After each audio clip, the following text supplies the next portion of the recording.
안녕하세요. 혹시 그 사진 보셨어요? 마이크 월치라고 트럼프 행정부 때 고위 관리가 회의 중에 핸드폰 보고 있는 사진이요? 아, 네네, 기억납니다.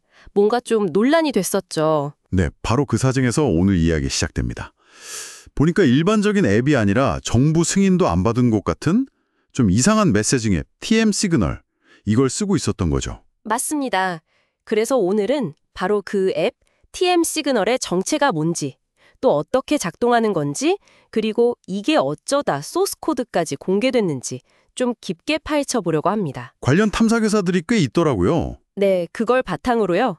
특히 이게 국가 안보 문제랑 또 민감한 환경에서 오픈소스 소프트웨어를 쓰는 거에 대해서 시사하는 바가 크거든요. 청취자분들이 핵심을 딱 잡으실 수 있게 한번 풀어보겠습니다. 좋습니다. 자, 그럼 이걸 한번 제대로 파헤쳐보죠.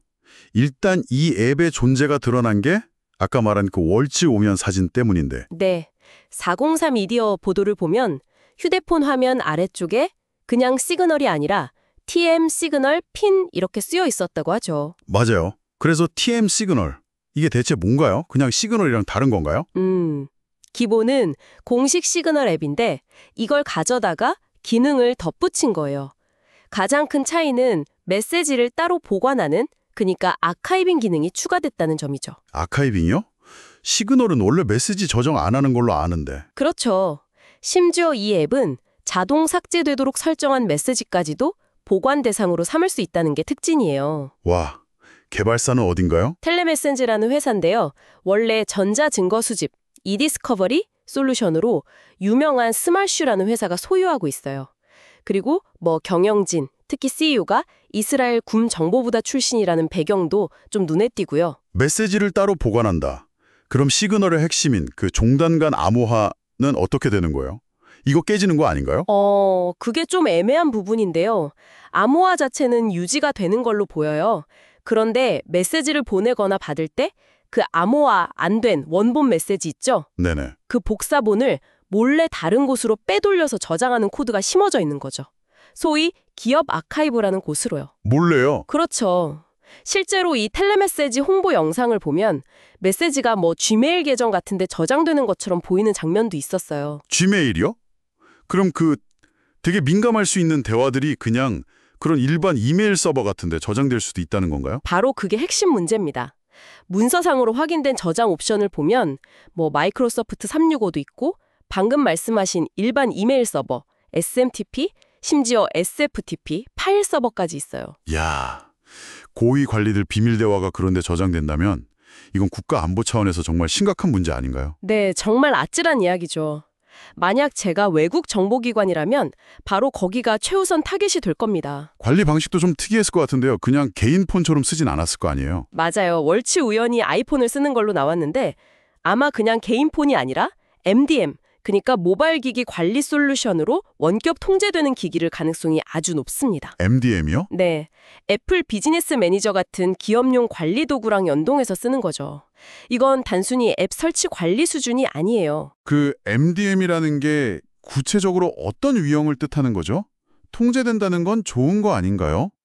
여기서 정말 흥미로운 지점인데요.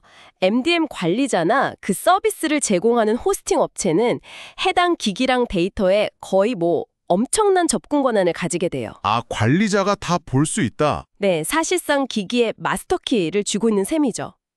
게다가 메시지 복사본이 저장되는 아카이브, 그러니까 클라우드나 이메일 서버 자체도 해킹이나 내부자 위협에 노출될 수 있고요. 그렇군요. 그럼 MDM 관리 주체나 아카이브 저장소 둘 다 위험 포인트가 될 수 있다는 거네요. 정확합니다.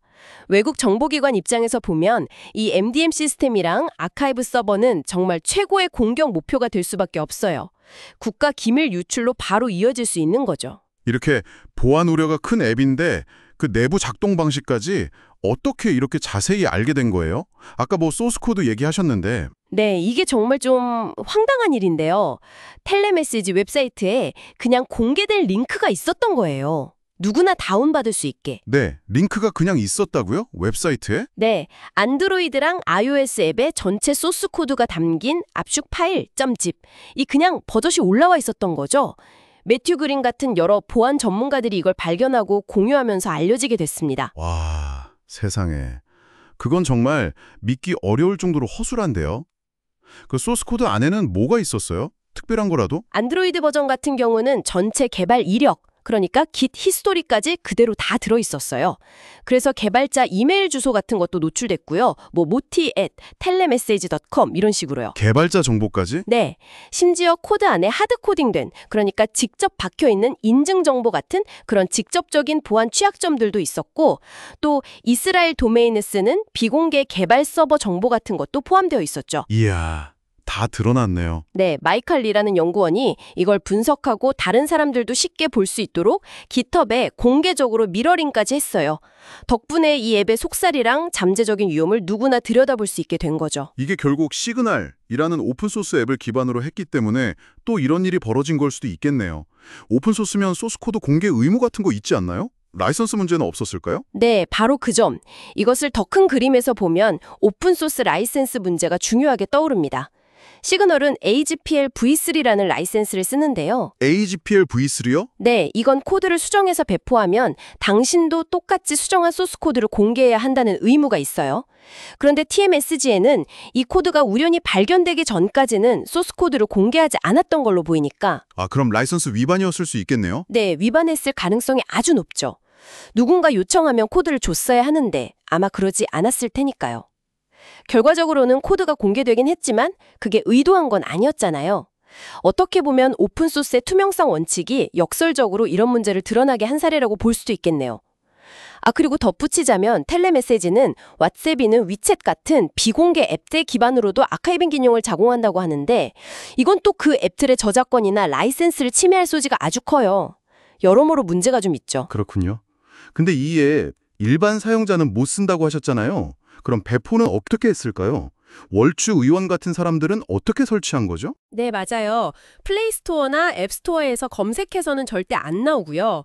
주로 아까 말씀드린 기업용 MDM 솔루션을 통해서 배포되거나 아니면 검색은 안 되는 비공개 앱스토어 링크. 얼리스티드 앱 같은 거군요. 네. 특정 조직 아이디 같은 걸 텔레메시지 쪽에 알려줘야만 접근 권한을 주는 상당히 좀 폐쇄적인 방식이죠. 그러니까 통제된 환경에서만 쓰려고 했던 의도는 분명해 보여요. 자, 그럼 오늘 쭉 살펴본 이 내용들, TMSGN이라는 앱의 발견부터 보안 문제, 소스코드 유출, 라이센스 이슈까지 이게 결국 우리에게 시사하는 바가 뭘까요? 네, 정리를 좀 해보자면 결국 트럼프 행정부 고위관리가 사용했던 이 TMSGNL은 공식 시그널 앱에다가 민감할 수 있는 아카이빙 기능을 덧붙인 말 그대로 비공식 개조 앱이었던 거죠. 네. 그런데 소스코드가 어이없게 유출되면서 그 안에 잠재적인 보안 취약점이나 개발 관련 내부 정보들이 드러났고 이건 또 오픈소스 라이센스 위반 문제로도 이어졌고요. 특히 NDM을 통한 관리 방식이나 아카이브 데이터가 저장되는 방식은 국가 안보 차원에서 심각한 위협이 될 수 있다는 걸 보여줬습니다. 들어보니 정말 그렇죠. 결국 이 사건은 정보기관을 통신보안관리 현실, 또 승인되지 않은 그림자 IT 도구를 사용하는 것의 위험성, 그리고 강화되는 암호화 추세와 기록 보존 요구 사이의 어떤 오래된 긴장 관계를 아주 잘 보여주는 사례 같아요. 맞습니다. 특히 오픈소스 코드를 이렇게 민감한 영역에서 가져다 쓸 때 발생할 수 있는 예상치 못한 위험이나 책임 문제 같은 것들도 함께 드러났다고 볼 수 있겠죠? 네. 그럼 마지막으로 청취자분들께 던져볼 만한 질문이 있을까요?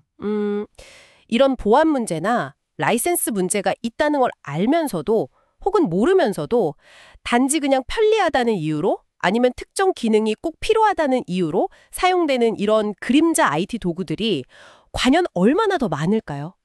특히 우리가 모르는 다른 중요한 곳, 민감한 환경에 이런 것들이 또 얼마나 퍼져 있을지, 우리가 아직 인지하지 못하고 있는 그런 숨겨진 위험은 과연 무엇일지 한 번쯤 다 같이 고민해 볼 문제인 것 같습니다.